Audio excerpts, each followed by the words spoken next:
በስመ አብ ወወልድ ወመንፈስ ቅዱስ አሐዱ አምላክ። በስመ አብ ወወልድ ወመንፈስ ቅዱስ አሐዱ አምላክ። በስመ አብ ወወልድ ወመንፈስ ቅዱስ አሐዱ አምላክ። ቅድመ ዓለም የነበረ ይህንን ዓለም በካህሊነቱ የፈጠረውን ዓለም በቸርነቱ የሚመግብ ሥጋችንን ለብሶ ተዋህዶ ተሰቅሎ ሞቶ ያዳነን ፈጣሪያችን መድኃኒታችን ኢየሱስ ክርስቶስ በልቡናችን አስበን በአንደበታችን ተናግረን ስለማንሰፍ ፍጽሞ ቸርነቱ ከባሕሪ አባቱ ከአብ ከባሕሪ ሕይወቱ ከመንፈስ ቅዱስ ጋር አንድ ለምትሆን መንግሥቱ ክብር ምስጋና ይግባው። የእናታችን የቅድስት ድንግል ማርያም ረድኤቷ የቅዱሳን መላእክት፣ የቅዱሳን ነቢያት፣ የቅዱሳን ሐዋርያት፣ የሰማዕታት፣ የጻድቃን፣ የደናግል፣ የመነኮሳት ረድኤታቸው ከእኛ ጋር ትኖር። ክቡር አባታችን መላከ ገነት መዝገቡ ላቀው፣ ክቡር አባታችን መላከ ብርሃን ጌታውን፣ ክቡር መምህር አባ ገብረ ሥላሴ የርዕሰ ገዳማት ወአድባራት ጣና ቅዱስ ቂርቆስ የአባቶችና የእናቶች አንድነት ገዳም መላከ ገነት መዝገቡ ላቀው ደግሞ የደብራችን አስተዳዳሪ፣ ሁሉ የዚህ ደብር የደብረ ብስራት ቅዱስ ገብርኤል ሊቃውንተ ቤተ ክርስቲያን፣ ካህናት፣ አባቶች፣ ዲያቆናት፣ ወንድሞች፣ የእግዚአብሔር ቤተሰቦች ሁላችሁ አንድ አምላክ በሚሆን በአብ በወልድ በመንፈስ ቅዱስ እንደምን ዋላችሁ? ክርስቶስ ተንሥአ እሙታን አሰሮ ለሰይጣን ሰላም ኮነ። ተሰቅሎ ሙቶ ሰላምን ደስታን የሰጠን ፈጣሪያችን ስሙ የተመሰገነ ይሁን። በመካከላችን ተገኝቶ እንዲያስተምረን ቅዱስ ፈቃዱ ይሁንልን።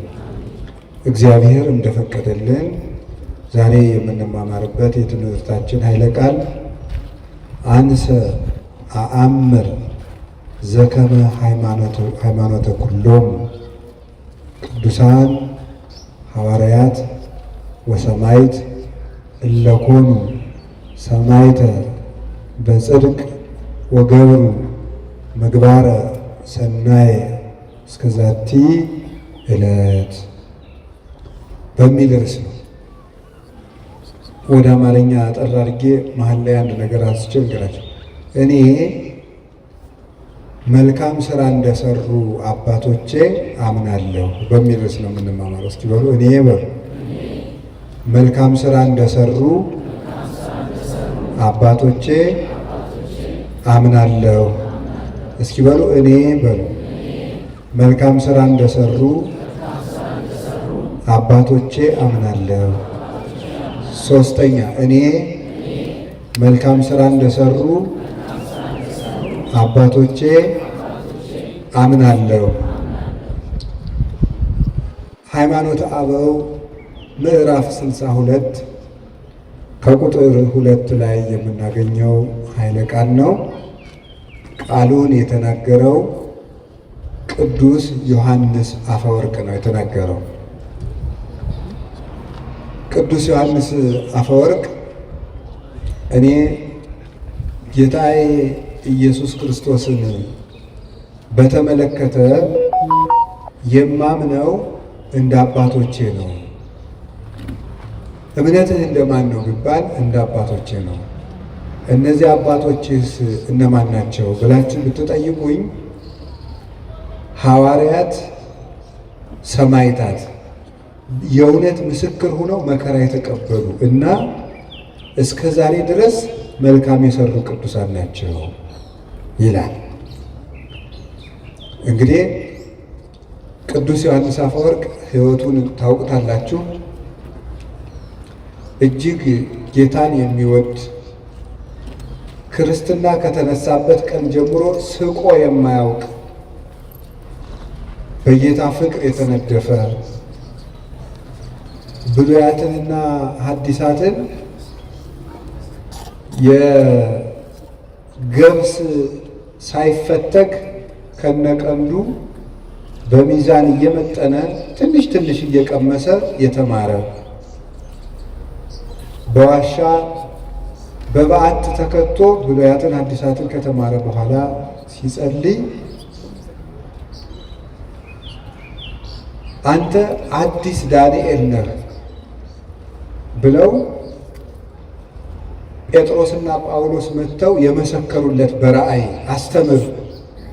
ቅዱስ ጴጥሮስ መጥቶ ውጣና አስተምር፣ ለእኔ የተሰጠኝን ጌታ የሰጠኝን የመንግሥት ቁልፍ እንካ። ቅዱስ ዮሐንስ ወንጌላዊም ወንጌልን እየተረጎመለት ያስተማረ ከቅድስና የደረሰ ፍጹም አባት ነበረ። ነቢዩ ዳንኤል ሕልምን ለናቡከደነጾር ሕልሙን ሳይነግረው ተርጉሞለታል።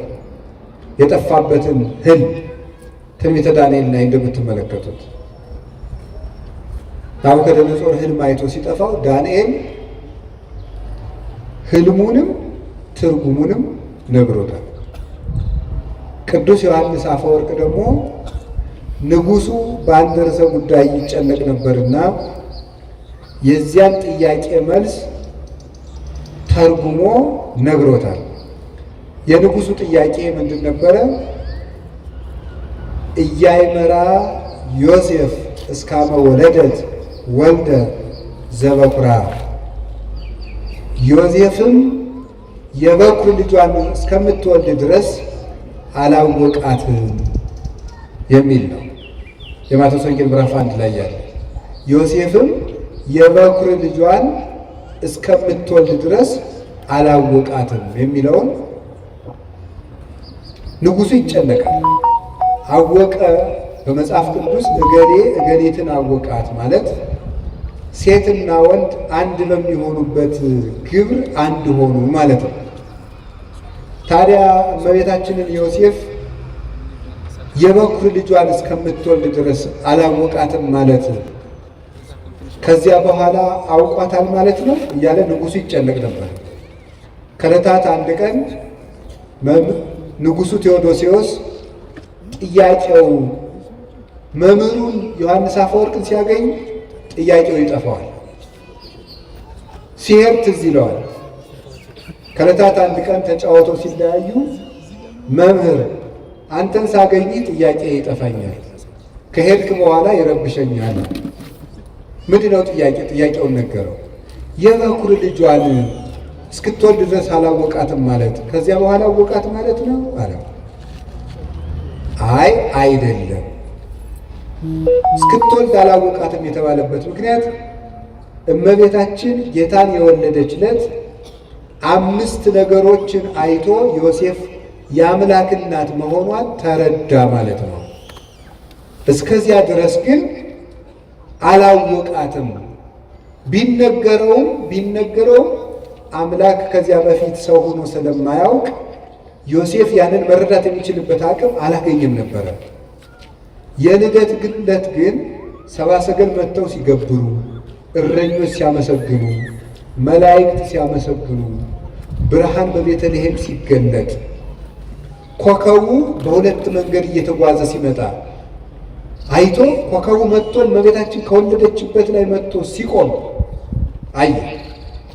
70 ሰገል 3 ነገሥታት መጥተው ሲገብሩለት አየ። ብርሃን ቤተልሔምን ሲሸፍናት አየ። እረኞች የሰማይ ምስጋና ተገልጦላቸው ሲያመሰግኑ አየ። መላእክት ከሰው ጋር ወርደው ሲያመሰግኑ አየ። ይህንን እስከሚያይ ድረስ አምላክን እንደወለደች አላወቀም ነበረ። ይህንን ነው ያላወቀው እንጂ ከወለደች በኋላ አወቀ ማለት አይደለም። አወቀ የሚለው ሁለት ይተረጎማል። አባ ጊዮርጊስም ይናገራል። አይመራስ ዘሀበ ክሌፍ እና ይተረጎም። አወቃት የሚለው በሁለት ሀበ አይምሮ ወእያይ አለማወቅ፣ ሀበ ሩካቤ ወኢሩካቤ አንድ በመሆናቸውና ባለመሆናቸው ይተረጎማል። በእውቀት በማወቅ አዲስ ነገር ይተረጎማል። አላወቃትም ማለት ወላዲት አምላክ መሆኗ ጭንቅ ሆኖበት ነበረ። ስትወልድ ግን ተረጋገጠለት ማለት ነው። በዚያውም ላይ ፍጻሜ የሌለው እስከ ነው፣ ዳርቻ የሌለው እስከ። ይኸውም ይታወቅ ዘንድ በመጽሐፍ ቅዱስ ፍጻሜ ያለው እስከና ፍጻሜ የሌለው እስከ አለ። ለምሳሌ እስከ አመ ትብሉ ቡሩክ ዘይመጽእ በስመ እግዚአብሔር፣ በእግዚአብሔር ስም የሚመጣ የተባረከ ነው እስከምትሉ ድረስ ሲል እስከ ይናገራል። ከዳን እስከ ቤርሳቤ ሲል እስከ አለ ወሰን ያለው። ኢተመይጠ ቋ እስከ አመ ነትገ ማየ አይህ፣ የጥፋት ውሃ እስከሚጎድል ድረስ ቁራው አልተመለሰም ነበር። ከዚያ በኋላ ተመለሰ ማለት አይደለም። ፍጻሜ የሌለው እስከ ነው። ኢወለደት ሜልኮል እስከ አመ ሞተት፣ ሜልኮል እስከምትሞት ድረስ አልወለደችም። ከወለደች በኋላ ከሞተች በኋላ ወለደች ማለት አይደለም። ፍጻሜ የሌለው ሰው እገሌ እስከሚሞት ድረስ ንስሐ አልገባም ቢባል ከሞተ በኋላ ንስሐ ገባ ማለት አይደለም። ይህ ፍጻሜ የሌለው እስከ አለ። ይህንን ለመግለጥ ነው ብሎ ተረጎመል።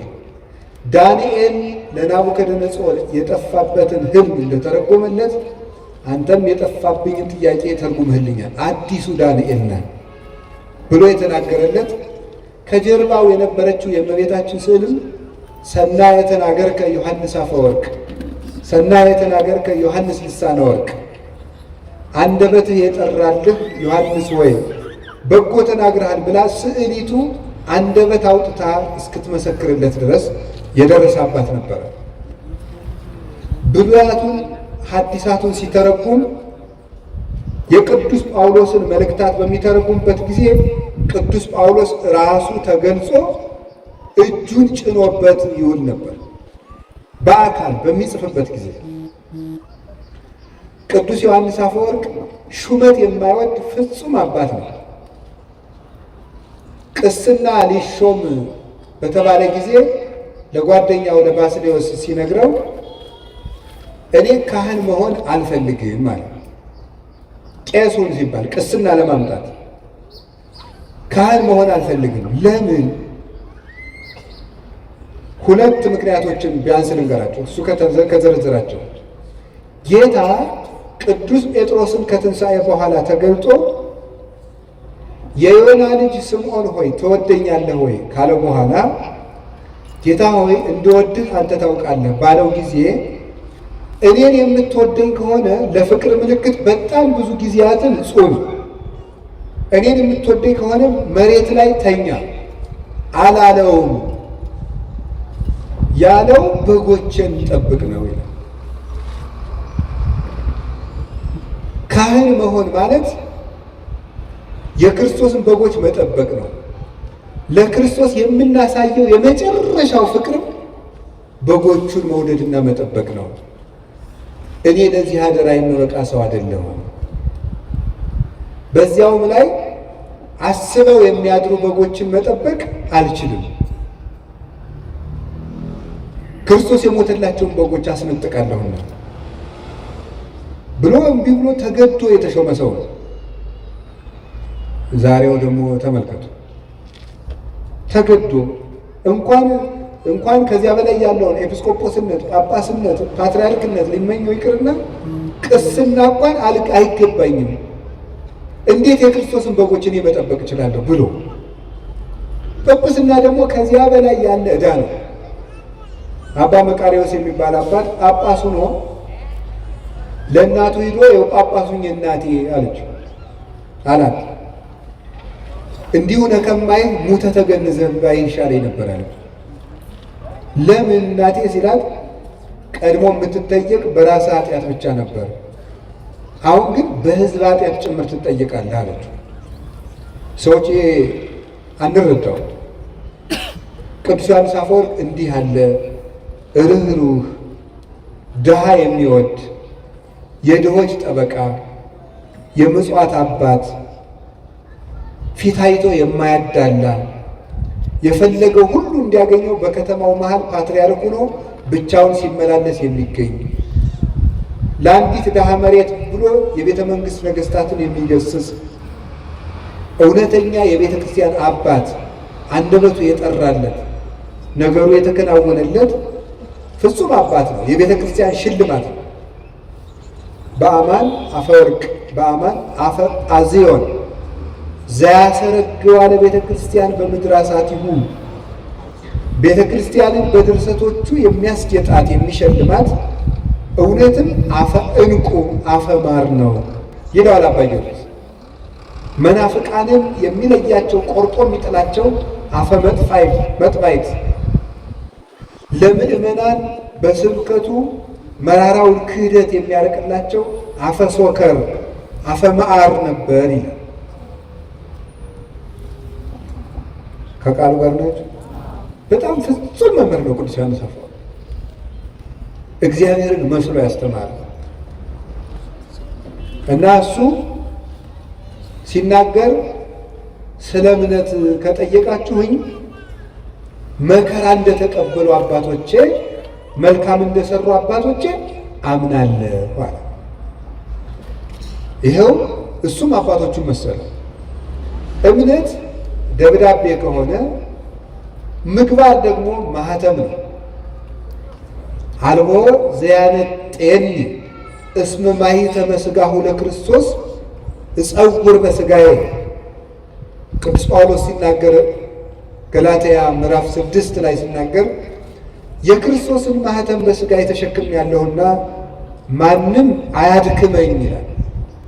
የክርስቶስ ማህተም ያለው በክርስቶስ ስም መከራ መቀበል፣ በክርስቶስ ስም ያመኑ ለዘመኑም ቅርብ የነበሩ በእሱ ሕግ ጸንተው ምግባር የሰሩ ለምግባራቸው መከራ የተቀበሉ እነዚህ እውነተኛ መምህራን እነዚህ ናቸው። እሱም እንደዚህ አድርጎ ነው ያስተማረው። እየተሰደደ እየተገረፈ እየራበ እየጠማው ነው ያስተማረው። እንደዚህ ያሉ መምህራንን እምነት እንደነሱ ነው የማምነው፣ እንደቀደሙት መከራ እንደተቀበሉት እንደተመቻቸው አይደለም፣ እስከ ሕይወታቸው ፍጻሜ በጎ እንደሰሩት እግዚአብሔርን በመከራ ውስጥ ሆኖ እንዳዩት እንደነዚያ አምናለሁ። ሌሎችም አባቶች ተባብረውበታል። በብሉይም በሐዲስም የተቀመጠ ነው። ይሄ አሁን ይሄንን ርዕስ የመረጥኩት ወድጄ አይደለም። ምዕመናን በየጊዜው ጥያቄ ይወለዳል። ሰይጣን እኔ በጣም ረባሽና ክፉ ያለ ቤት ስራ እንዳንቀመጥ የሚበጠብጥ መሆኑን የማየው በየወሩ የቤት ስራ የሚሆነን አንዳንድ ጥያቄ ይነሳል። ለዚህ ወር አንድ ጥያቄ ያስነሳል በሆነ ሰው። የሚቀጥለው ወር ደግሞ አንዱ ይናገራል። አምና የሆነ ጊዜ የዛሬ ምናምን ዓመት ስለ ታምረ ማርያም፣ ቀጥሎ ስለ ገድለ ተክለ ሃይማኖት፣ ቀጥሎ ስለ እንትን፣ ቀጥሎ እና እናንተ ይሄ ሁሉ ጥያቄ በተነሳባችሁ ቁጥር ምንድን ነው ማድረግ ያለባችሁ?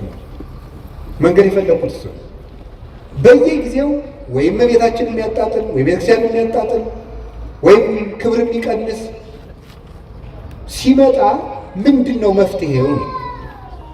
መፍትሄው እንደ አባቶቻችን ማመን። እስኪ እንደ አባቶቻችን ማመን በሉ። እንደነማን ማመን ያለብን? እንዴት እንዳሉት አባቶቻችን። እስቲ መከራ እንደተቀበሉት በሉ። እስከ ሕይወታቸው ፍጻሜ በጎ እንደሰሩት በሉ።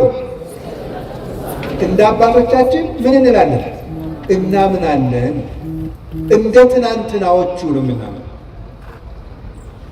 ዛሬ ያገኘነው እግዚአብሔር የለም። ሃይማኖት በውሳኔ የሚገለጥ አይደለም። ሰዎች ተሰብስበው የሚወስኑት አይደለም። የተገለጠ እውነት ነው። የተገኘ ሐሳብ አይደለም። የተወሰነ ሐሳብም አይደለም። ስምምነትም አይደለም። የተገለጠ እውነት ነው። እግዚአብሔር ተገልጧል፣ አይተነውማል። ከሱ ጋር የበላን የጠጣን እኛ ነን ይላል ቅዱስ ጳውሎስ።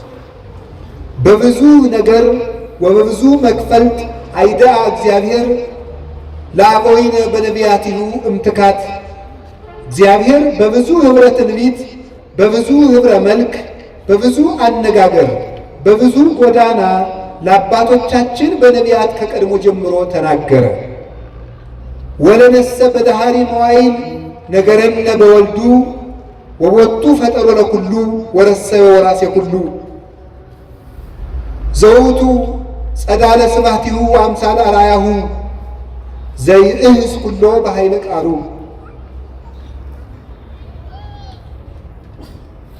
ምን ይላል? ለእኛ ግን በመጨረሻው ዘመን ዓለምን በቃልነቱ ከዊን በፈጠረበት ባህሪውን ባህሪ አድርጎ ሁሉን ወራሽ በሆነ የአብ ባህሪ ባህሪው በሆነ የአብ የክብሩ ጸዳል በሆነ አምሳለ አርአያሁ በመልክ የሚመስለው በባህሪ የሚተካከለው ዘይዝ ኩሎ በኃይለ ቃሉ ሁሉን በእጁ በያዘ በአንድ ልጁ ተናገረን። በአንድ ልጁ ተናገረን። እሱም ወለሊሁ ገብረ በአካለ ህላዌሁ በዘያነጽ ኃጣውኢነ እሱም በገዛ ደሙ ኃጢአታችንን ካነጻ በኋላ ወነበረ በየማነ እበዩ ዘበሰማያት በግርማው ቀኝ ተቀመጠ። እስመ ብሂለ ነቢር ያእምር ሀበ ዘኢተልእኮ ተቀመጠ ማለትም ተልእኮ የለበትም ማለት ነው ይላል ቅዱስ ዮሐንስ አፈወርቅ ሲተረጉመው ዕብራውያን ምዕራፍ 1 ከቁጥር 1 እስከ 3 ያለው። ስለዚህ እግዚአብሔር ተገልጧል። አንደኛ ዮሐንስ ምዕራፍ 1 ላይ ምን ይላል? ንሕነ ንነግረክሙ ንዜንወክሙ በይንተ ነገረ ሕይወት ዘሃሎ እምቅድሙ ዘሰማይናሁ ወዘርእይናሁ ወዘገሰሳሁ እደዊነ። እኛ ግን በጆሮአችን የሰማነውን በዓይናችን ያየነውን በእጃችን የዳሰስነውን የሕይወትን ቃል እንነግራችኋለን ይላል። እግዚአብሔር ተገልጧል። እግዚአብሔር አብ በልጁ ተገልጧል። እግዚአብሔር መንፈስ ቅዱስ በወልድ ተገልጧል። እግዚአብሔር ወልድ አብን ሰብኮናል፣ መንፈስ ቅዱስን ሰብኮናል። እሱን አይተን አብን አይተነዋል፣ መንፈስ ቅዱስን አይተነዋል። ለእግዚአብሔርሰ አልቦ ዘርእዮ ግሙራ አላ ውእቱ ወልድ ኃይል ዘሃሎ ውስተ ጽንዓሁ ውእቱ ነገረነ። እግዚአብሔርን ያየው አንድስ እንኳ የለም፣ በቅፉ ያለ በእሪናው ያለ አንድ ልጁ እሱ ነገረን እንጂ ተብሎ እንደተነገረ ዮሐንስ 1 ቁጥር 18 ላይ እግዚአብሔር ወልድ እግዚአብሔር አብን እግዚአብሔር መንፈስ ቅዱስን እንድናውቅ ነግሮናል። እውነት ተገልጧል፣ ሕይወት ተገልጧል። ነይነሰ ለአምር ከመ መጽአ ወልደ እግዚአብሔር ወሀበነ ልበ ከመ ናይምሮ ለእግዚአብሔር በጽድቅ ወሀለውነ በአሚን በወልደ እግዚአብሔር ዘውቱ እግዚአብሔር ዘበአማን። እኛ ግን የእግዚአብሔር ልጅ እንደመጣ እግዚአብሔርን እናውቅ ዘንድ ልብ እንደሰጠን እናውቃለን። በእግዚአብሔር ልጅ በማመንም እስከ ዛሬ ድረስ አለን። እርሱም እውነተኛ የባሕሪ አምላክ እግዚአብሔር ነው። አንደኛ ዮሐንስ ምዕራፍ 5 ቁጥር 20 ላይ እግዚአብሔር ወልድ ተገልጧል። ያንን የተገለጠውን እውነት ነው የምንኖረው። ሃይማኖት ወስነን አናውቅም። ሃይማኖትን ተስማምተን አልሰራንም። ሃይማኖትን ፈልገን አልተገኘንም። ሃይማኖት ተገልጦልን የያዘው። ከዚህ በኋላ ሌላ መምህር አይመጣም። የመምህራን ማህተም ኢየሱስ ክርስቶስ ነው። መምህራችን ኢየሱስ ክርስቶስ ወይ ሲባል በቅዳሴ ያልሰማችሁ የመምህራን ራስ የመምህራን ማህተም እሱ ነው። ሰው ሁሉ ቢያስተምር ወደ ክርስቶስ ለመድረስ ነው። ሌላ ትምህርትም የለም። አልቦ ዘይክል ሳርሮ ዘይን ወደ ዘተሳረረ ከተመሰረተው መሰረት በቀር ሌላ መመሰረት የሚችል ማንም የለም። ያንን የተገለጠውን እውነት እንዴት አድርገን ነው የምናገኘው? ማን የሚናገረው ነው እውነት? አንዱ አንዱን ይለናል፣ አንዱ አንዱን ይለናል። የማን ነው እውነት? የማን ነው ትክክል? ትናንትን ስናይ እውነትን ማወቅ እንችላለን። ትናንትን ስናይ በኦሪት ዘዳግም ምዕራፍ 32 ቁጥር 8 ላይ እንዲህ የሚል ቃል አለ። ተዘከሩ መዋዕለ ትካት ወለበው ዓመታተ ተዘከሩ መዋዕለ ትካት፣ ያለፈውን ዘመን የቀደመውን ዘመን አስቡ። ወዓመታተ ወለብው ዓመታተ፣ የቀድሞዎችንም ዓመታትንም አስተውሉ። ተሰአሎ ላቡከ ወይነግረከ፣ አባትህን ጠይቀው ይነግርሃል። ወለሊቃውንቲከ ይዜኑከ ሊቃውንትንም ልትጠይቃቸው ያስተምሩሃል። የቀደመውን ዘመን እስራኤል ሆይ አስብ ይላል። እንደ ትናንት ነው የምንኖረው። እግዚአብሔር የትናንትና አምላክ ነው። ዛሬ እኛ ፈልገን ያገኘነው አይደለም። ስለዚህ በትናንትናው መሰረት ላይ ቁመን ስንፈትሸው ሁሉ ገለባ እየሆነ ይገኛል፣ እየቀለለ እናገኘዋል። ግድ የላችሁም ምዕመናን፣ ከባድ ጭንቅ ክደት ለቤተክርስቲያን እንግዲህ የሚመጣ ክደት የለም። የትናንትናው ነው እየታደሰ ብቅ ብቅ የሚል አንዳንድ ቀን ትናንትና እነ አርዮስ የተካዱት እነ ንስጥሮስ የካዱ ሌሎች ያሉት ነው የሚመጡት። ሌላ ይመጣል። ለትናንትናው ክደት የትናንትናው ክደት ዛሬ የሚመጣ ከሆነ መድኃኒቱ ምንድን ነው? የትናንትናውን መልስ ማወቅ ለዛሬው ክደት መድኃኒት ነው። የዛሬው ክደት ነገ የሚመጣ ከሆነ የዛሬውን መልስ ማወቅ ለነገው ክደት መድኃኒት ነው። እውነቴን ነው የምነግራችሁ። ጌታ እስከሚመጣበት ድረስ አዲስ ክደት አይመጣም። የሚመጣው ክደት ሁሉ ትናንት የተካደው ነው። ያንን ራሱን እያሻሻለ የሚመጣው አሁን አንተ በቅተህ ነው ነቢዩ ነህ ነው እንደዚህ አይመጣም የምትል ልትልሻ የሰው ሊና መች ረፍት የለው አይደል? መቼስ እኔ በቅቻለሁ አላልኩም ጌታዬ። እያልኩ ያለሁት ምን ማለት ነው? ክህደት እየታደሰ ሄዳል እንጂ ሁሉም ክህደቶች ተክደዋል። እግዚአብሔር የለም ከተባለ ተብሎ ነበር። ድንግል ማርያም እንዲህ ናት ተብሎ ማለት ከሆነ ተብሎ ነበር። ትናንት የተባለ ሁሉም ተብሎ፣ ያ ግን ዘመናትን ትውልዱ ረስቶታል ተብሎ ሲታሰብ ይቆይና ሰይጣን ብቅ ያደርገዋል። የዚያን ጊዜ ሆ ብለን እንደነግጣለን። ግን አዲስ ነገር የለም። እንዳትታወቁ ከፈለጋችሁ ትናንትን እወቁት። እግዚአብሔር በኦሪት ዘዳግም እስራኤል ታሪክህን እወቅ ነው። ታሪክህን እወቅ እንዳትጠፋ። የትናንትናውን ዘመን ጠይቅ። ማን ነው የምትጠይቅ? አባቶችህን ጠይቃቸው ይነግሩሃል አለ። በምግባር የወለዱትን በተግባር የወለዱትን ላመኑት እምነት በተግባር የኖሩትን የትናንትናዎችን አባቶች ጠይቅ። ሊቃውንት ጠይቃቸው ይነግሩሃል። የትናንትናዎቹ ሊቃውንት ባልኩ እንግዲህ እኔን ማለት አይደለም፣ ወይም ገሌን ማለት ወይ አባ ገሌን አይደለም፣ ወይ መጋቢ አዲስ ገሌን እያልኩ አይደለም። የትናንትናዎችን ሊቃውንት ከሕይወታቸው ጋር የኖሩትን ጠይቋቸው። መጽሐፋቸው አለላችሁ። ለምን ነው የምትሸበሩት? ራስሽ ማወቅ ካልተሳነሽ ከተሳነሽ አንቺ ራስሽ ከጠፋሽ አይ ሆሙ ለማየት የመንጋዎችን ሰቆቃ ተከትለሽ ይቻል የመንጋዎችን ተከትለሽ ወራይ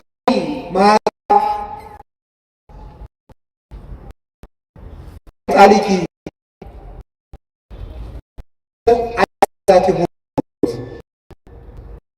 አንቺ ችልቅ ያማራት ማን ነው? የክርስቲያን ነፍስ ነው። ስለ ሴት ዓለም እያወራሁ ያለሁት ከሴቶች ሁሉ ያማረሽ የክርስቲያን ነፍስ ሆይ አለ። ለጊዜው ለእስራኤል ነው እንደሚላቸው አንቺ ራስሽ የኔን መንገድ ትክክለኛ እምነት እውቀት ካቃተሽ ፀሐይ ውስጥ ሰኮና ሆኖ መሬት የመንጋዎችን ሰኮና ተከትለሽ ውጪ አለ። የኔ መንጋ የነበሩትን ለነሱ የነቢያትን ነው፣ ለእኛስ የሐዋርያትን የሐዋርያው አበውን የሰማዕታትን የሊቃውን የእነሱን ሰኮና ተከትለ ስትመጣ እውነተኛውን ጎዳና ታገኛለህ።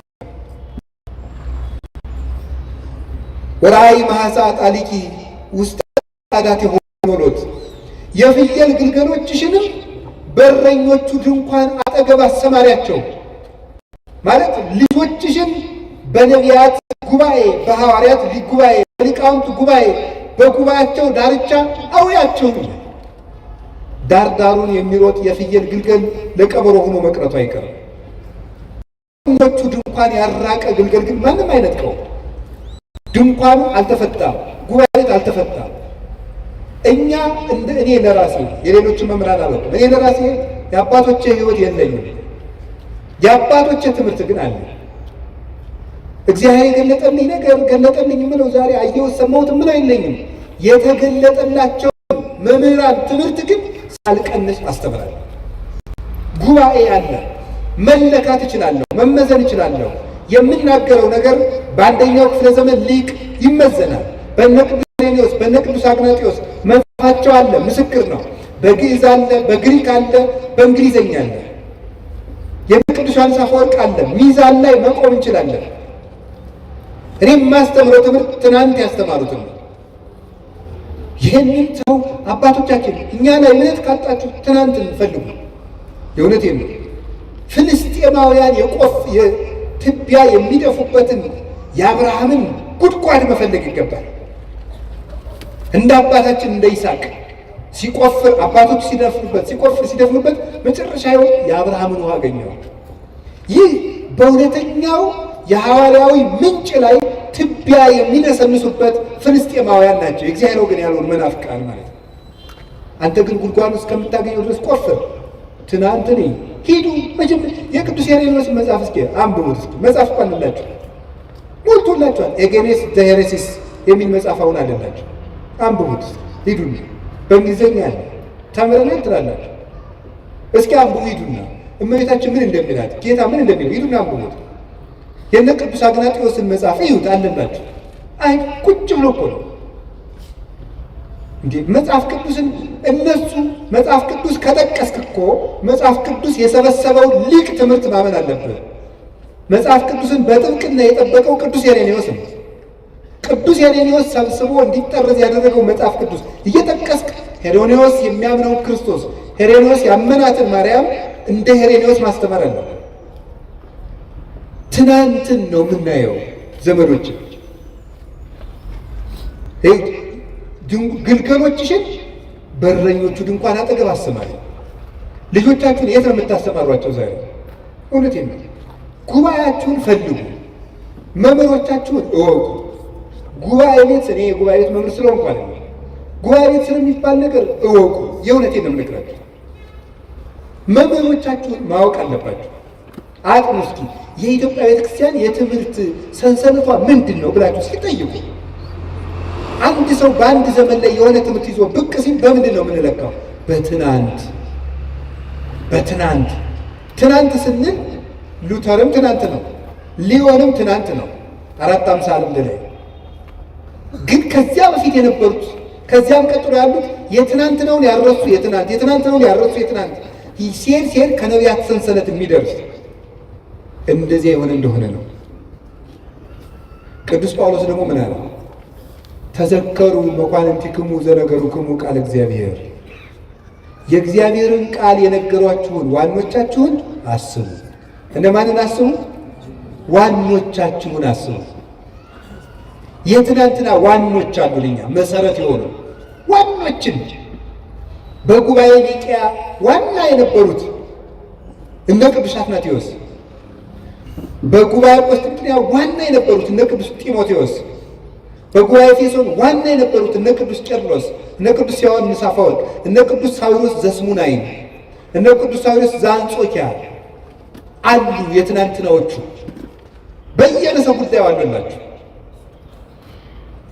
የሚያበጥሯት እመቤታችን የባህሪያችን መመኪያችን፣ ትምክህታችን፣ ምልክታችን እንደሆነች ንስጥሮስን ጳጳሱን ቁጭ አድርጎ የሰበከው የቅዱስ ጵሮቅለስ ትምህርት ወይም የቅዱስ ኤራቅሊስ ትምህርት አለላችሁ። በእንግሊዝኛ አለ፣ በግዕዝ አለ፣ በአማርኛ አለ። አሁን የምናገረው ራሱ አልዋሽም አለ። የአባቶቻችን ትምህርት ግን የሌለ እንዳይመስላችሁ። ሰይጣን ሊረብሻችሁ ይችላል። መልስ ታጡ በጊዜው መልስ የሌለ ሊያስመስልባችሁ ይችላል። እኔ አሁን በየጊዜው ይህንን ርዕሰ ጉዳይ እያልኩ አለ መልስ የሚሰጣችሁ ለአጠቃላይ ለሚነሳ ስህተት ቀድማ ቤተክርስቲያኒቱ ይዛው ከቆየችው ትምህርት ያፈነገጠ ሲመጣ እናንተ ወደ ትናንት ዘወር ማለት ነው።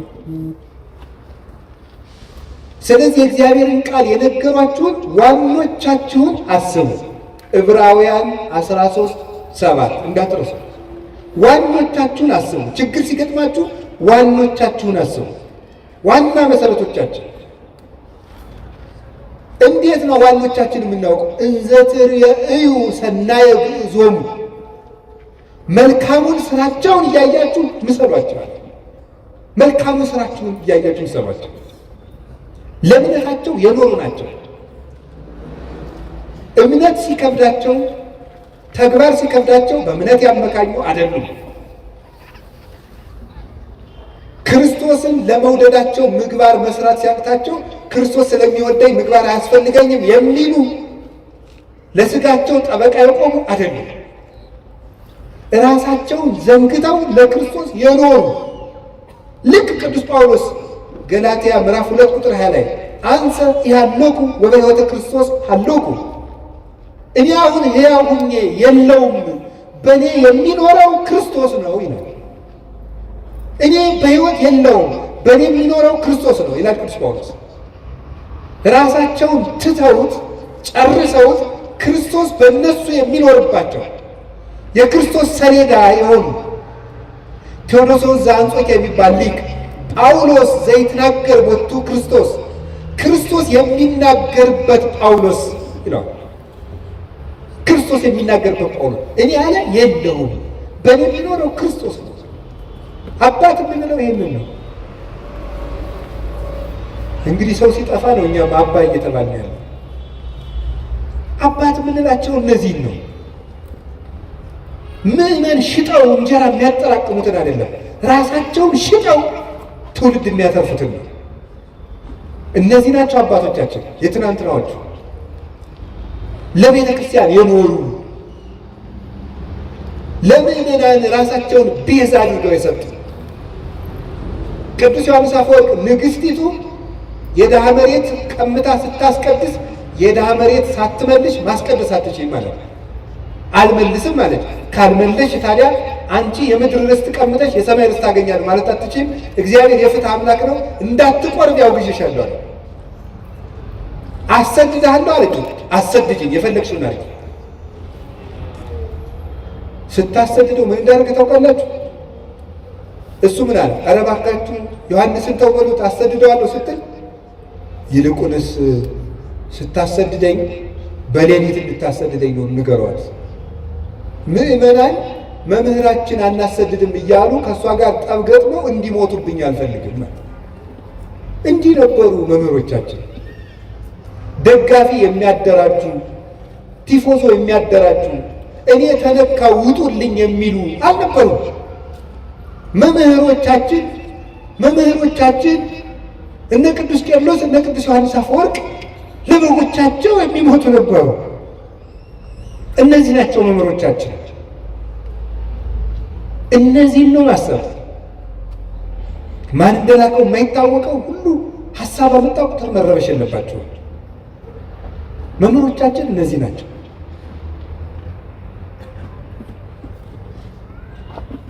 መልካሙ ስራቸው ምስክራቸው። ቅዱስ ቄርሎስ ደግሞ እንዲህ ያለ ሃይማኖተ አበው ምዕራፍ 78 ቁጥር 2 ላይ ነይነሰ በይንተ ስርዓተ መድኃኒነ ነአምን ከመ እምነት አበዊነ ቅዱሳን። እኛስ ስለ ጌታችን ስለ መድኃኒታችን ስለ ኢየሱስ ክርስቶስ ተዋሕዶ ንጹሐን ክቡራን እንደሆኑ እንደ አባቶቻችን እናምናለን።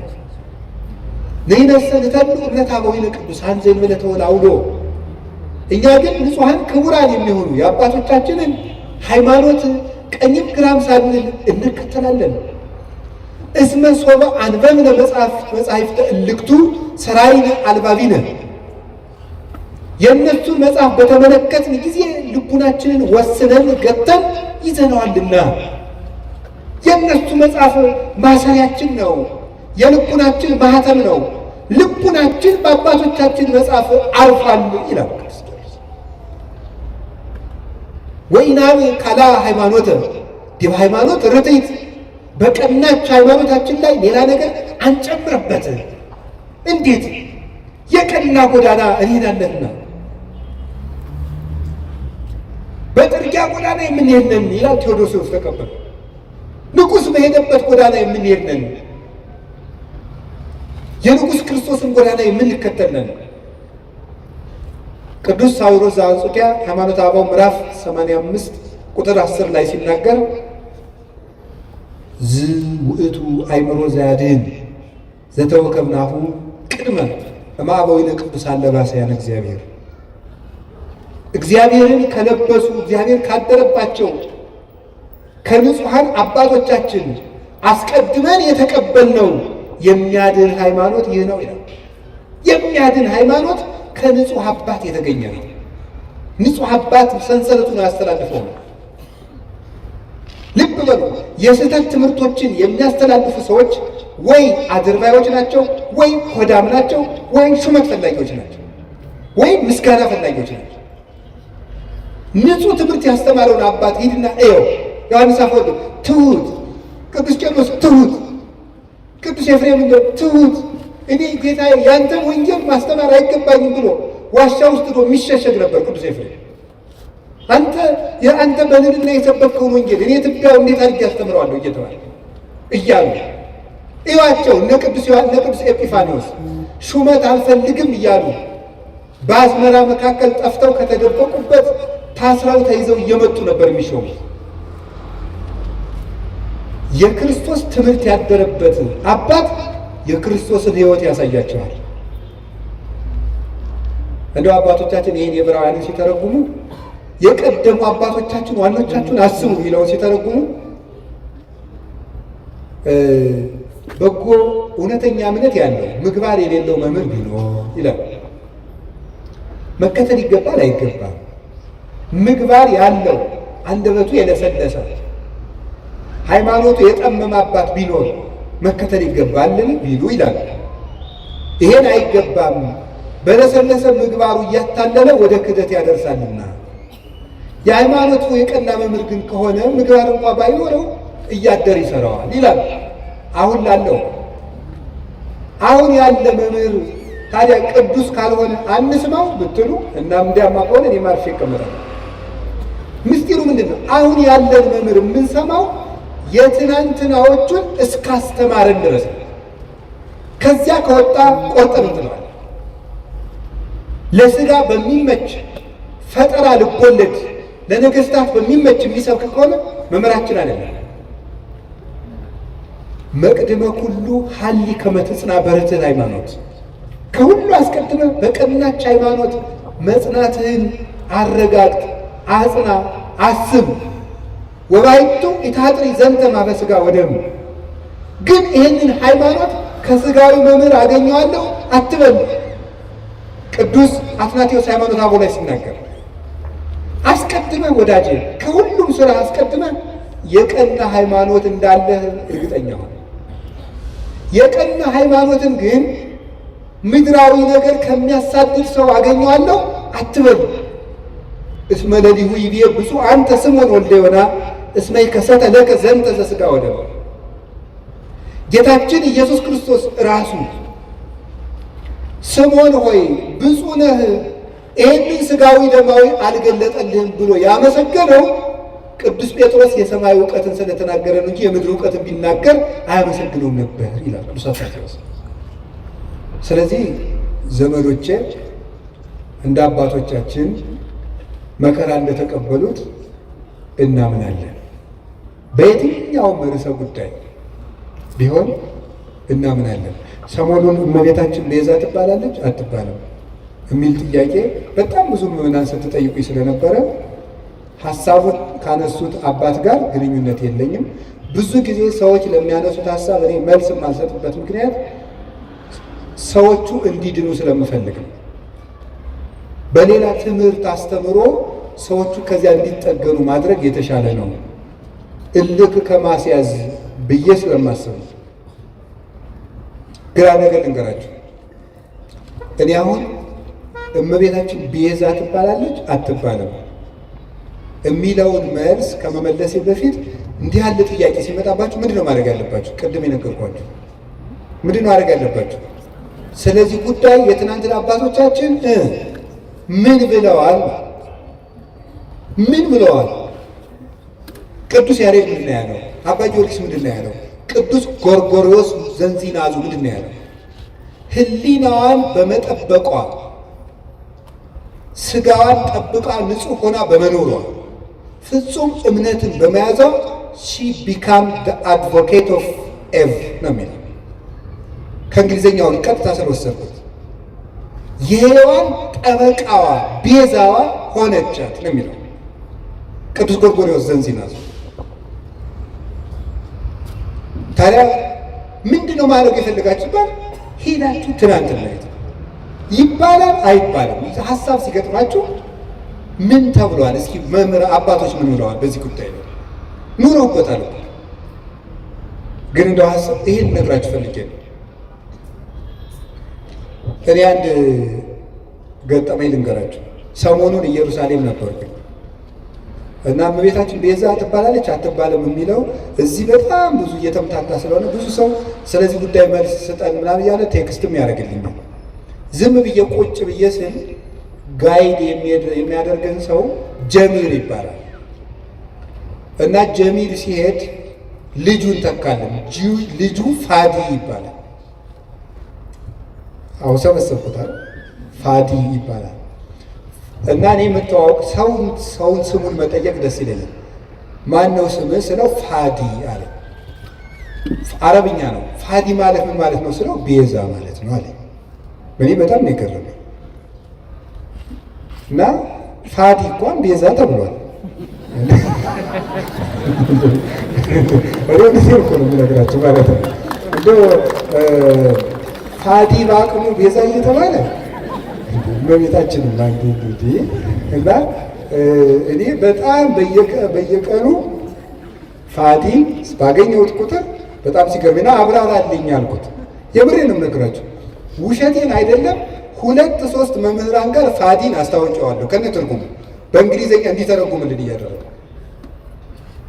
እና ፋዲ ምን ማለት ነው ግን ቤዛ ስለው ራስን እንደ ክርስቶስ ለሌላው አሳልፎ መስጠት ማለት ነው። ቤዛ ማለት እንደዚህ ያለ ማን ነው? ፋዲ በሉት። እንደዚህ ብሎ ራሱ የነገረኝ ማን እንደሆነ ታውቃላችሁ? ፋዲ ነው። እና በጣም ገርሞኝ እግዚአብሔር እንዴት ነው የሚያስተምረው? በጣም ነው የገረመኝ። ስለዚህ ጉዳይ ዝም ማለት ነበር የፈለገው። አንደኛ ማንም ሰው ትልቅ ሰው የሚሆን ትንሽ ሰው ይስታል፣ ወደ መንገዱ እንዲመጥ ገባለው እንጂ እልክ ይዞት እንዲጠፋ እኔ አልፈልግም። እግዚአብሔር ነው ያውቀው። ዝም ማለት ፈልጌ ሳለ ፋዲ እንደዚህ አለ። እናም ከዛ እኔ ለዚህ የስሙ ትርጓሜ ዮሐንስ ወንጌልን ነገርኩት። አልቦ ፍቅር ዘይአቢ እምዝ ፍቅር ከመብሲ ዘይሜጡ ቤዛ ነፍሰ ይሱ ራሱን ለባልንጀራው አሳልፎ ከሚሰጥ በቀር ከዚህ የሚበልጥ ፍቅር የለም። ራሱን ለባልንጀራው አሳልፎ የሚሰጥ ከዚህ የሚበልጥ ፍቅር የለም። ይህንን በእንግሊዘኛ ስልኬ ላይ መጽሐፍ ቅዱስ አውጥቼ አስነበብኩት።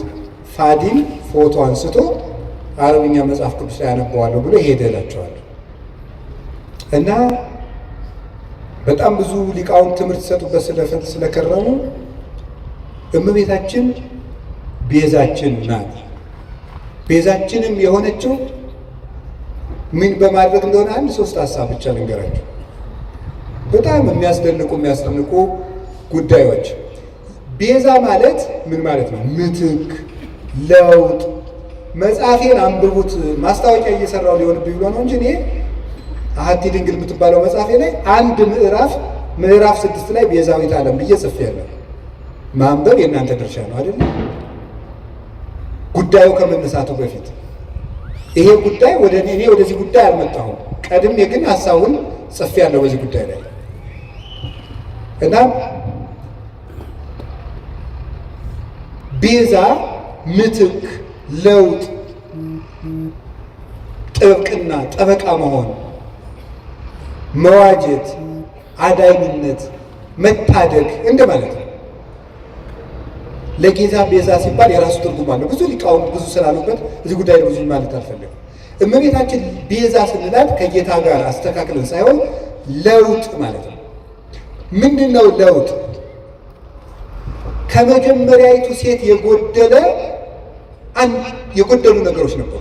ያንን በዚያችኛይቱ ሴት ምትክ ይዛ በመገኘት ነው ቤዛ የሆነችው።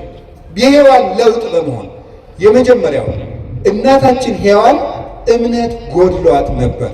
ምንድን ያልኳችሁ ንገሩኝ እንጂ እምነት ይጎላት ነበር። እምነት ይጎላት ነበር። ምንድን ነው እምነቱ? ለመበላይክሙ እንትቆ በለሰ ሞተ ትመውቱ፣ ይህንን ዕፀ በለስ ስትበሉ ትሞታላችሁ። ማነው እንደዚህ ያለው? እግዚአብሔር። ሰይጣን መጣና ይህንን በለስ ስትበሉ ምን ትሆናላችሁ? አምላክ ትሆናላችሁ። አሁን ሔዋን ይህንን ስታምን የእግዚአብሔርን ቃል ካደች ማለት ነው። ስለዚህ እናታችን ሔዋን ምን ጎደላት? እምነት ጎደላት። እግዚአብሔርን ተጠራጠረችው። አይ ሊሆን አይችልም ብላ ዲያብሎስን አመነች፣ እግዚአብሔርን ካደች። በተግባር ካደች ማለት የእግዚአብሔርን ቃል ተጠራጠረች። እግዚአብሔር ዓይናችሁ እንዳይገለጥ ስለፈለገ ነው እንጂ እውር እንድትሆኑ ፈልጎ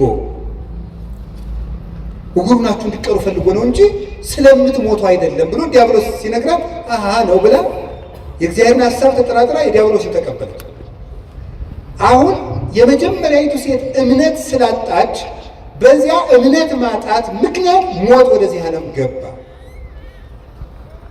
ከዚያስ ሁለተኛይቱ ሔዋን ድንግል ማርያም ምን አደረገች? እግዚአብሔርን ትወልጃለሽ፣ የምትወልጂው በድንግልና ነው አለ። ይህ ነገር እንዴት ነው ሊሆን የሚችለው ብላ ጠየቀች። እኔ ወንድ አላውቅም። ቅዱስ ጎርጎርዮስ ዘንዚናዙ ይህን ሲተረጎመው ወንድ አላውቅም ማለት እስከ ጭራሹ ከወንድ ጋር የመኖር ሐሳብ የለኝም ማለቷ ነው ይላል። ሌሎችም ቅዱስ አትናቴዎስ፣ ቅዱስ ቄርሎስ ተርጉመውታል። ሶስቱ እስከ ፍጻሜው ድረስ ሕሊና የራሱ የታተመ ነው ማለቷ ነበረ። ታዲያ ምን አለ? ለእግዚአብሔር የሚሳነው ነገር የለም ማለት ነው። ለእግዚአብሔር የሚሳነው ነገር የለም። ትወልጃለሽ፣ እንደ ቃልህ ይደረግልህ። ልብ በሉ፣ ዛሬ አምላክ ሰው ከሆነ በኋላ ሰዎች ሁሉ እንዴት አምላክ ይሆናል እያሉ ማመን አቅቷቸዋል፣ ታምር ከተደረገ በኋላ። ድንግል ማርያም ግን ሆኖ የማያውቅን ምስጢር ለመጀመሪያ ጊዜ ያመነችው የመጀመሪያይቱ ምእመን ናት።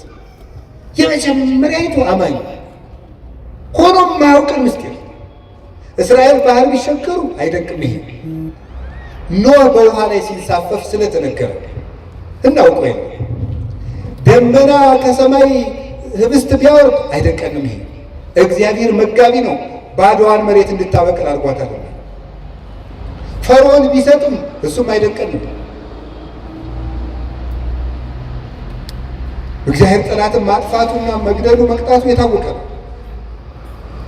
የሚደንቀን ግን ድንግል ድንግል እንደሆነች መጽነሷ፣ ድንግል ከወለደች በኋላ ድንግል መሆኗ፣ ሴት አምላክን ወልዷ መታቀፏ ግሩም ነው።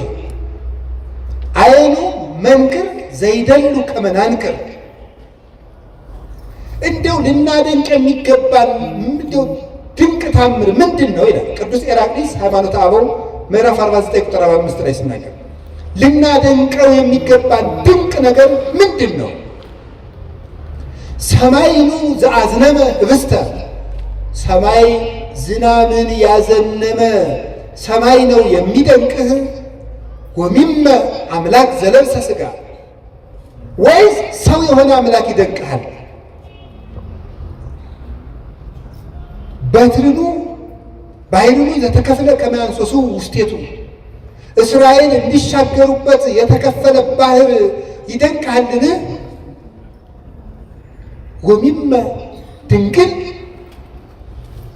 ዘወለደት ዘእንበለ ዘር ወምድር ወለደት ተረክበ ማኅተመ ድንግልናሃ፣ የተከፈለው ባህር ያስደንቅሃል? ወይስ ያለ ዘር የጸነሰች ያለ ወንድ ዘር የወለደች ከወለደች በኋላ ድንግልናዋ ታትማ የምትኖር ሴት ትደንቅሃለች? አንተ አይሁዳዊ ለመትብለኒ ምንቱ ውእቱ ታምራት ዘተገብረ በኀቤክሙ፣ በእናንተ ዘንድ የተደረገ ታምራት ምንድን ነው? እስኪ ታምር ንገረኝ። ክርስቲያኖች የምትመኩበት ምን ታምር አላችሁ የምትለኝ ከሆነ ምንቱ ውእቱ ጽንስ ዘእንበለ ዘር ወወሊድ ዘእንበለ መወልዲት ወምድረ ወለደት ተረክበ ማኅተመ ድንግልናሃ። አንተ ያለ ዘር መጽነስ ምንድን ነው? ከወለደች በኋላ ድንግል መሆን ምንድን ነው?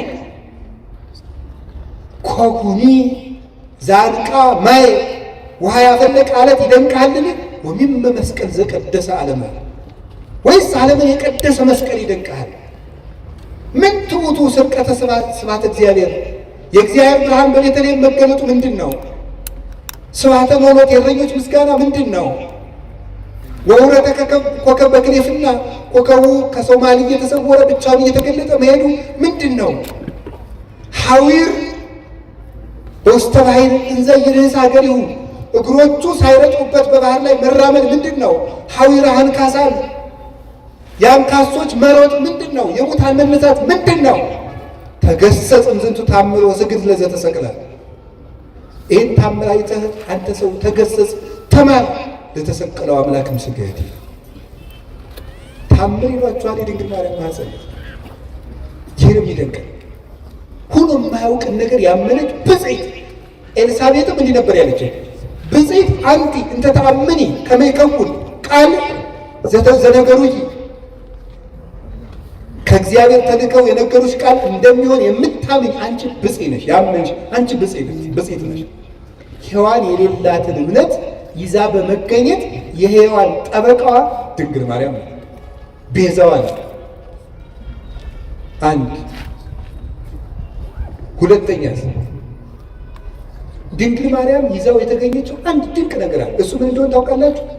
ትህትና ይባላል። ሔዋን ምን አደረገች መስላችሁ?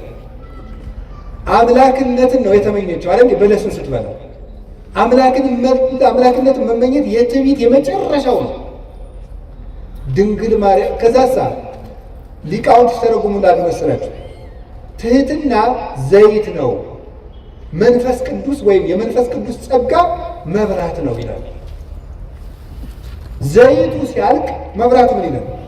ይጠፋል። ትህትና ከሰው ሰውነት ሲጠፋ መንፈስ ቅዱስ ከሰው ምን ይላል? ይርቃል። አዳምና ሔዋን የትህትናቸው ዘይት ሲያልቅባቸው የመንፈስ ቅዱስ ብርሃን ከነሱ ራቀ። ራቁታቸውን ሆኑ። በለስን ቅጠል ቆርጠው አገለደው አዳምና ሔዋን። ድንግል ማርያም እሳ የአምላክ ተፈሥሒ ፍሥሕት ኦ ምልዕተ ጸጋ እግዚአብሔር ምስሌኪ ደስተኛይቱ ሆይ ደስ ይበልሽ ሲላት እንዲህ ያለ ሰላምታ ለሴት ይገባል፣ ለእኔ ይገባኛል፣ ለፍጡር አለች። ተመልከቱ ትሕትናዋን። በሔዋን ባለቀው ዘይቷ በኩል ሞት ወደዚህ ዓለም ገባ። ትሕትናን በተሞላችው እውነተኛይቱ የሕይወታችን ማሰሮ በድንግል ማርያም በኩል መንፈስ ቅዱስ መጣ። ዘይቱ ካለ መብራቱ እንደሚኖር ትሕትና ካለበት መንፈስ ቅዱስ ይኖራል እና ይሄ እንዴት ያለ ሰላምታ ነው ባለች ጊዜ ጸጋን የተመላሽ ሆይ ያሰኘት ሙሉ ናት እመቤታችን። ትሕትና የጎደላትን የእናቷን ትሕትና ይዛል በመገኘት የሔዋን ቤዛዋ ናት። በትሕትና ትሕትና አያችሁ ዘመዶች፣ በእምነት ማጣት ሞት በሔዋን ጆሮ ገባ። በድንግል ማርያም እምነት ሕይወት ቃል በእሷ ወደ እሷ ማኅፀን ገባ። በሔዋን እምነት ትሕትና ማጣት ሞት ወደ እኛ ገባ። በድንግል ማርያም ትሕትና ሕይወታችን ክርስቶስ ከእሷ እንዲወለድ ሆነ። የትሕትናዋ በር ነው አምላክ ልጇ ይሆን ዘንድ ወደ እሷ እንዲወርድ ያደረገው። ትሕትና የቅድስና ሁሉ መሰረት ነውና ከቃሉ ጋር ናችሁ። ንጽሕናዋስ ብትሉ ንጽሕናዋስ ምን ይላል መሰላችሁ? ድንግል ማርያም ምንድን ነው የምትባለው? የእግዚአብሔር ምንድን ነው የምትባለው? በሉ እንጂ ከተማ በሉ እንጂ የእግዚአብሔር ምን መዝሙር 86 ስላለ ይህንን ለቅዱስ ኤፍሬም ለቅዱስ ያሬድ የእግዚአብሔር ከተማ አምልጠው እና አባ ጊዮርጊስ አምልጠው አስፍተው ተርጉመውታል።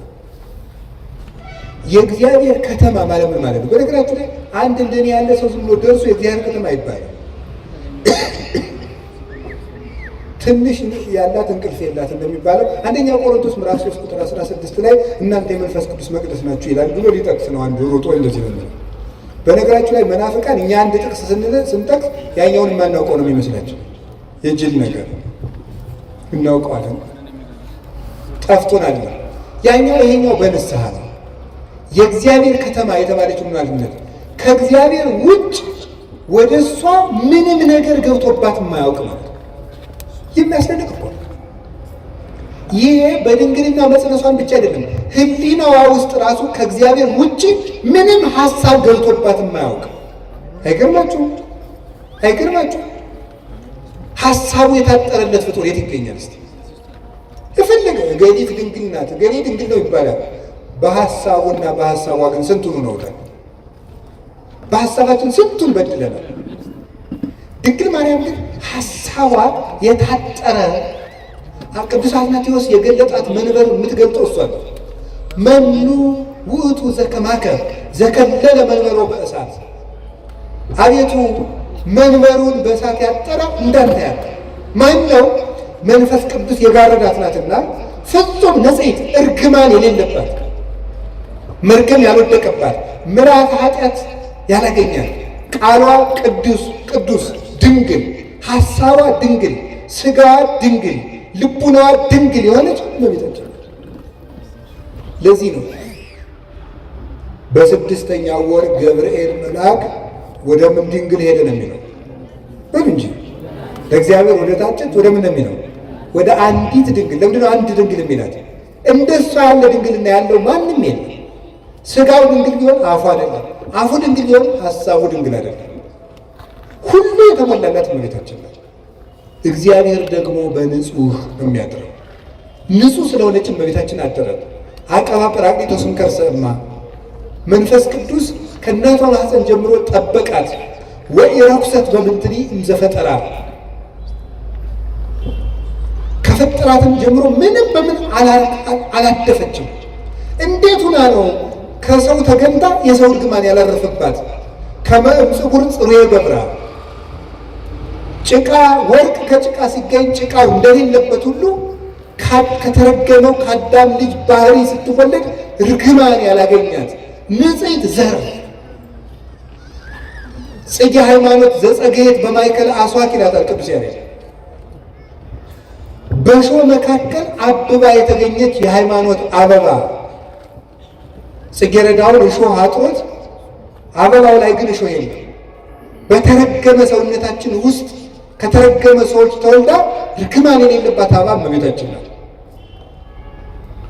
የመጨረሻውን አንድ ነገር ልንገራችሁ። እመቤታችን ሔዋን ምን አላደረገችም? ድንግል ነበረች። ይሄን ያስተማረው ማን ነው? ድንግል ማርያም በድንግልናዋ የሔዋን ጠበቃ ሆነች። ቅዱስ ዮሐንስ አፈወርቅ እንዲህ ያለው ያቺ ድንግል ነበረች፣ ድንግልናዋን ግን አፈረሰችው። ለምን?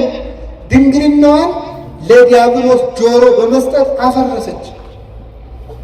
ይችኛይቱ ድንግል ግን የመልአኩን ቃል በማመን ድንግልናዋን ጠበቀች። ስለዚህ ሔዋን ቤዛዋ ናት።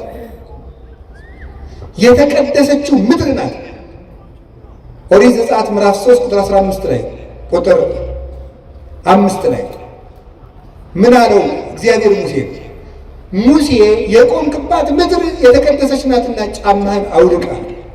የተቀደሰች ምድር የቆምክባት ምድር የተቀደሰች ናት። ኦሪት ዘፍጥረት ምዕራፍ 4 ቁጥር 17 ላይ ግን ምዕራፍ 3 ቁጥር 17 ምን የሚል ቃል ታገኛላችሁ? አዳም መሬት አንተ ወትገቡ ውስተ መሬት፣ መሬት ነው ወደ መሬትነት ትመለሳለህ። እርግምተ ትኩን ምድር በእንቲአከ፣ ምድር በአንተ ምክንያት የተረገመች ትሁን። ሶከ ወአሜከላ ለይቁልከ፣ እሾህና አሜከላ ይብቀልብህ አለ። ምድር በአንተ ምክንያት የተቀደሰች ትሁን፣ የተረገመች ትሁን አለ። ምድር ሙሴን ደግሞ የቆምክባት ምድር የተቀደሰች ናት አለው። እንዴት ነው ምድር የተረገመች ከሆነች የተቀደሰች ምድር የተገኘችው? በተረገመ ምድር ውስጥ ሙሴ የቆመባት መሬት የተቀደሰች እንደተባለች በተረገመው ሰውነታችን መሃል እርግማን ያላረፈባት የተቀደሰችው አማናዊ ሊቀ ካህናታችን ንጉሳችን ኢየሱስ ክርስቶስ የቆመባት ቅድስቲቱ ምድር ድንግል ማርያም ናት። ምን አለ ቅዱስ ዮሐንስ አፈወርቅ? ተፈሥሒ ኦግዝእቴ ቅድስት ድንግል ምድር ቅድስት እንተ በጽሐኪ እግዚአብሔር እንዘ ይጽአር በደመና ብሩህ ወውአ ውስቴትኪ።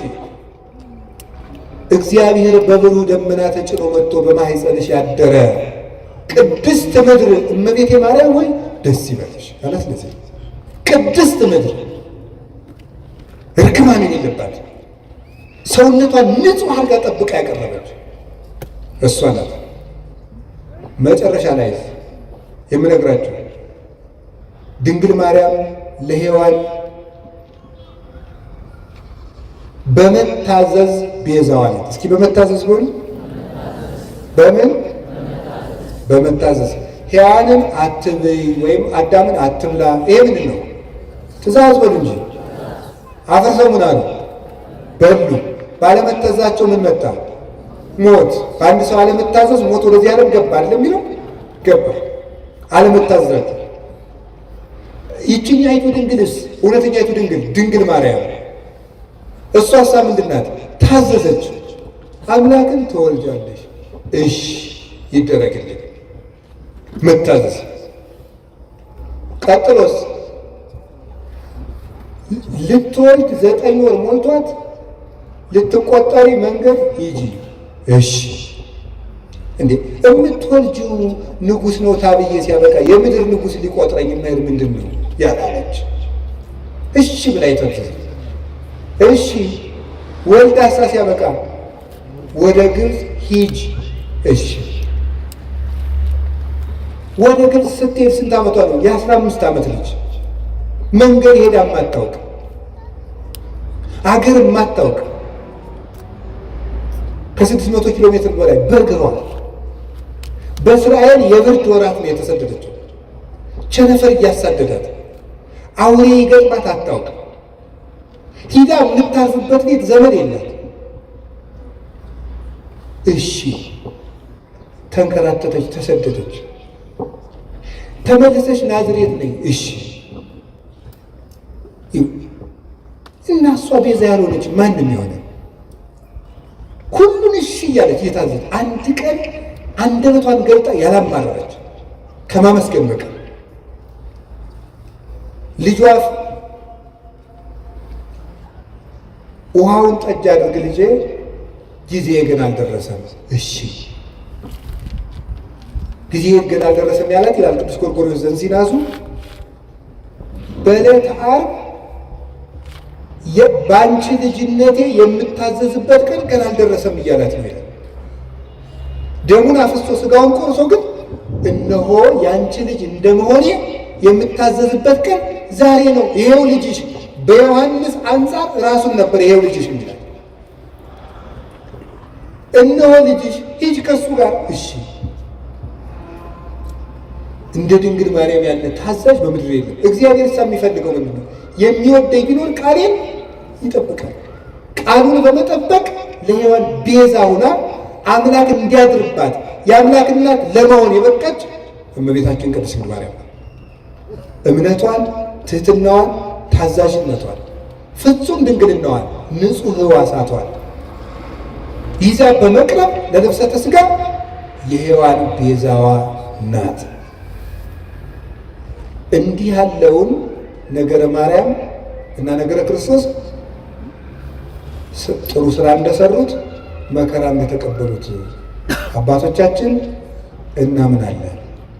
የአክል ሃይማኖት ዘአልቦ ጥልቀት፣ ነውር የሌለበት ሃይማኖት በቂ ነው።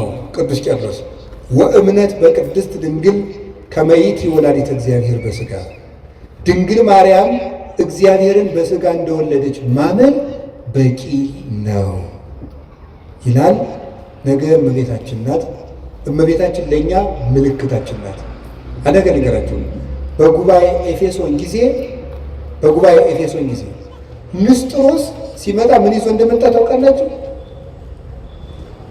50 ወታደሮችን አስጭኖ ነው የመጣው ወደ ጉባኤ ሲመጣ። ቅዱስ ቄርሎስ ወደ ኤፌሶን ሲሄድ ምን ይዞ ይገኛል? ወላዲተ አምላክ የሚል ጽሑፍ እንደ ታፔላ ጽፎ ከጳጳሳት ፊት ለፊት አድርጎ ነበር የደረሰው።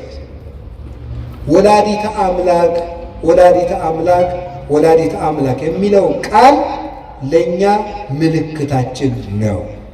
ነፃ ስንወጣ ጌታችን ኢየሱስ ክርስቶስ ከመስቀሉ ስር የሰጠን የነፃነት ማህተም የሆነ ምልክት የሆነ ስም ነው ወላዲተ አምላክ የሚለው።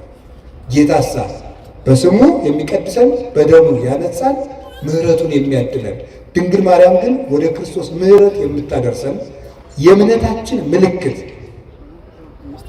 እንደው ቅዱስ ዮሐንስ አፈወርቅ የሚናገረው ነገር ልጨርስ። ወእሰብክ እመንገለ ድንግልናሃ ለማርያም፣ የድንግል ማርያምን ድንግልና ምልክት አድርጌ ክርስቶስን እሰብከዋለሁ። እስቲ ሁላችሁ የድንግል ማርያምን ድንግልና በሉ። ምልክት አድርጌ ክርስቶስን እሰብከዋለሁ። ምኑን ምልክት አድርጌ? እኛ የተሰቀለውን ክርስቶስን እንሰብካለን አይደል ያለ ቅዱስ ጳውሎስ። ክርስቶስን ለመስበክ የማንን ድንግልና ምልክት እናደርጋለን? የእናቱ ድንግልና።